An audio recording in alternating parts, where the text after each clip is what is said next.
Mister.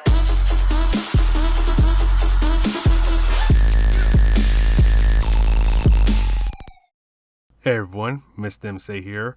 This is a guide for round 3 of the manufacturer series. Let's get started. Look for the 100 meter board on the left, as that's going to be your braking point.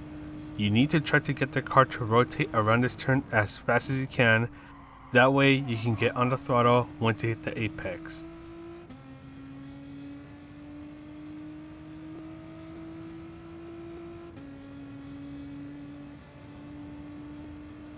For this next turn, look for the 100 meter mark, as you'll start to brake right before you pass it.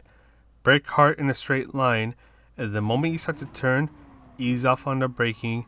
Don't hit too much of the yellow curb, and when you hit the apex, that's when you can start to fully accelerate. Be aware that with this car, since it's a 4-wheel drive, you can be a bit more aggressive on when you start to fully accelerate.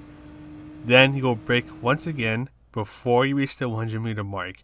Brake hard in a straight line once again, and then you want to start to ease off on the braking as you turn in, and then look for the yellow line that goes across the track, as that's going to be your cue to start to fully accelerate. Bring yourself to the right, and then you will look for the 50 meter mark. Then you'll brake hard for a moment, then just trail brake.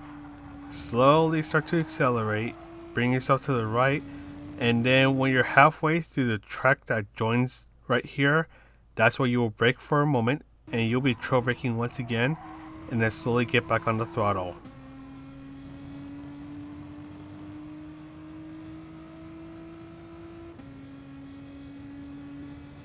Look for the 50 meter mark, as that will be your braking point, and you'll be trail braking quite a bit through here. And then for the final turn, you will start to brake right before the red and white stripes on the left end.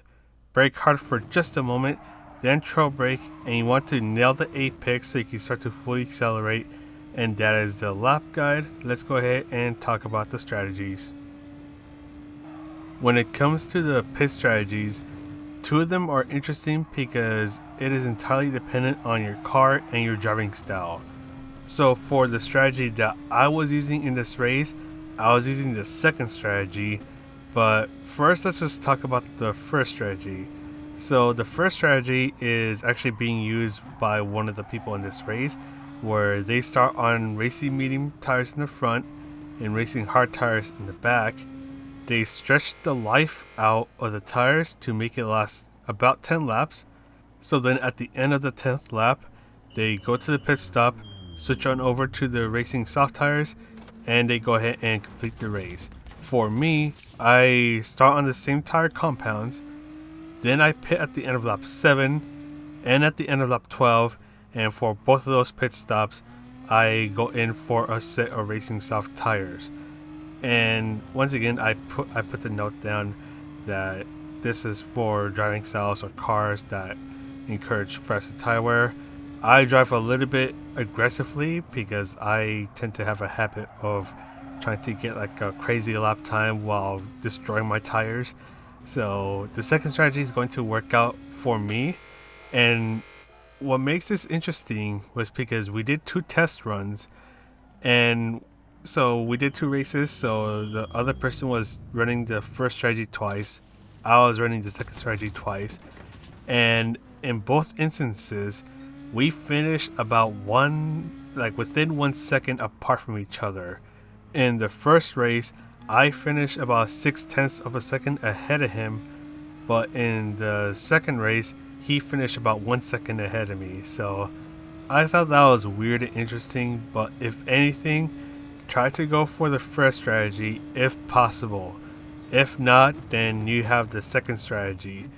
And also the reason why I start on racing medium and hard tires is just to get the first 2 of the 3 tire requirements out of the way, since all 3 tires are required. Then you go into the pit stop, get a set of racing soft tires, and there you go, you're home free.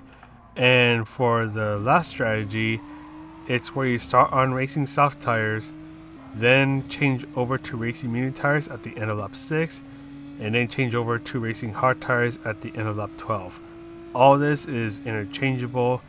but I would suggest not going with this strategy, just because once you go on racing medium tires, your pace is going to be a little bit slower, and then when you go on racing hard tires, your pace is going to be even slower, and that's just going to add up time. And if someone's running either the first or the second strategy, then well, they're going to end up way ahead of you. But I'm going to be a bit serious. Try doing the first or second strategy, whichever one works for you. Especially if you're in a car like the Nissan GTR, it's not too bad. It doesn't react too badly to the two different tire compounds. Some other cars, like the Toyota 86 Group 4, might take a bit of time to get used to running the two tire compounds at once, but trust me, once you get used to it and you get a good idea of how it works, you're going to end up doing a lot better than others who are doing the third strategy, as long as you don't get punted or you spin yourself out. And last but not least, before I forget, the feel. I short shift just a tiny little bit, but other than that, it's not really much to worry about. But anyways, that is pretty much it. I'm going to go ahead and sign off. So this is Mr. MCA wishing you a good race, and I'll see you in the next video.